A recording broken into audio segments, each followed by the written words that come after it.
Hi, how are you doing? My name's Jess and I have been a candle maker for over 5 years, and today in this video I want to show you how to turn a plain colored candle like this into something like this. Isn't that cool?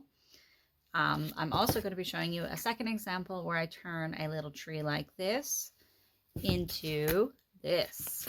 Now this will just be one method that I'm going to show you, and I'm going to be making another video to show you another method on how to color candles. So this is one method, and then there'll be another video later on showing you the second method.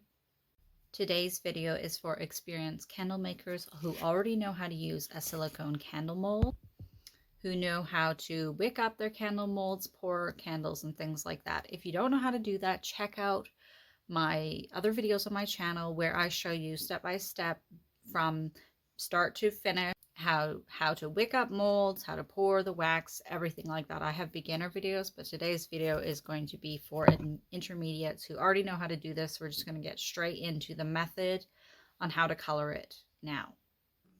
Alright, I have my mold here, and the first thing I'm going to want to do is I'm going to wick it up, and then I'm going to pour in a bit of the wax. So first, just put your wick in, just so that it is like closing up the hole at the bottom. And then we're going to take our bucket of wax, and I'm just going to pour into the mold very slowly all along the sides. And I'm not pouring a ton in.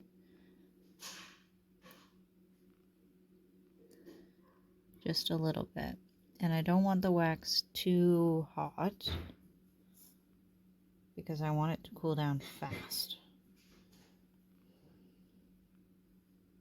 Now I've just poured a bit in, and I'm turning my mold around to spread out the wax.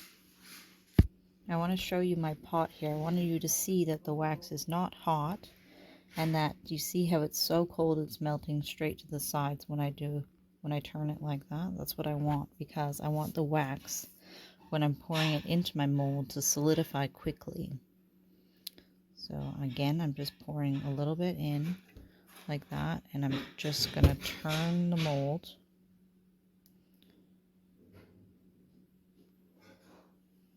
to spread around the wax.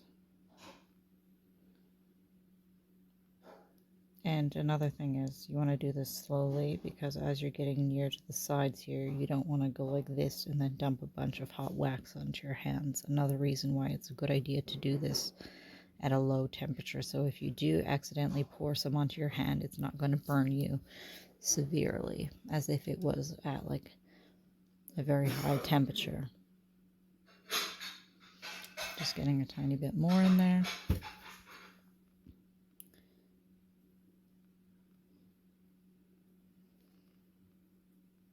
And slowly pouring it around. I'm going to leave it like this now, and I will now do the second color pour into this. Now let's open up and check out this lotus flower that we worked on.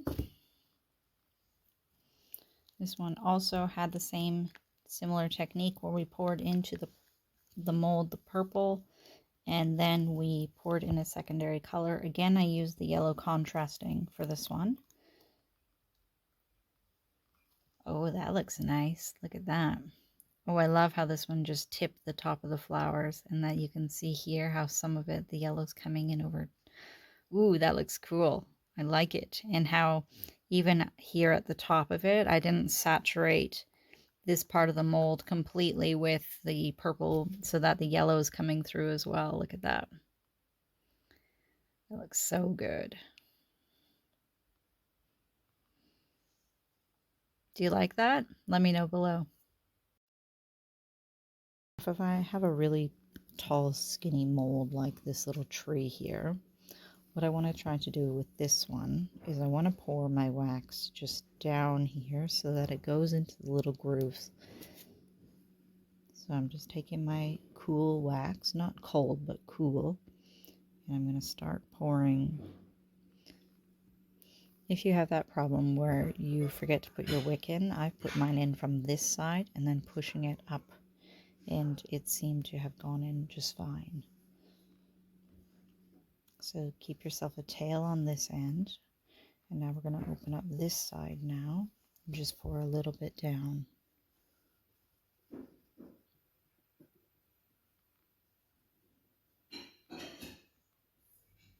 Another thing that you can try is after you've poured a bit of wax into one side, you can try getting a heat gun and melting it so that the wax drips down to the rest of the mold, like this.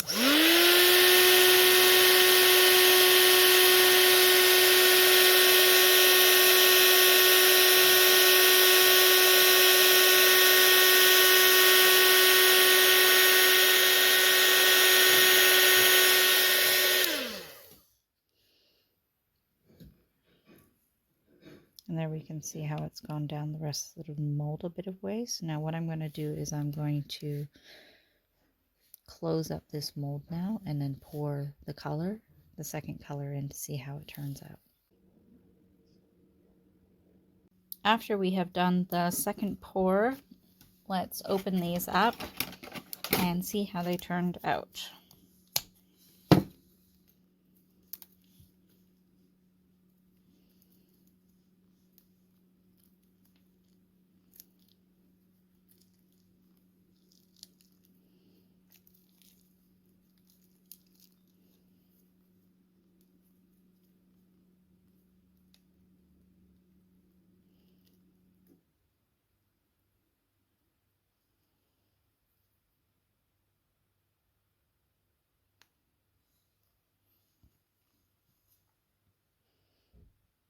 That is looking pretty cool. It's like a two-tone Christmas tree. So it's really important that when you pour the yellow, you're not pouring it so hot that you're melting the purple wax that's already cooled in the mold. But it turned out pretty cool looking. This would look really nice with white and green, but I just chose really contrasting colors for this demo video so that we could really see how this technique turned out. And you can see how the top is totally purple because of just the buildup of wax that ended up down at the bottom of the mold. So that is one technique that you can do, pouring in hot wax into the sides of the mold, just like a thin layer, just coating the little spaces, and then closing up the mold, and then pouring in the secondary color. You could get pretty creative with this, with gold and green, if you want, or white and green to be realistic, or you could make really funky ones like this as well. I reckon that this would be quite the eye catcher at a market, or if you did quite a few varieties like red and green, or anything you want really. Does not have to be conventional. Sometimes the weird things sell really well. I hope this video has been helpful for you and you try out this technique with your various molds and see what results you get. I'd love to see them. Post any questions that you have down below in the comments, and I'm going to be making a second part to this where I show a different method for doing a two-tone coloring technique for silicone candle molds. When that video is available, it will be in this next screen. Have a really wonderful day, and remember, any questions, just leave them below. If this video is helpful, give it a thumbs up. Thanks, and take care. Bye!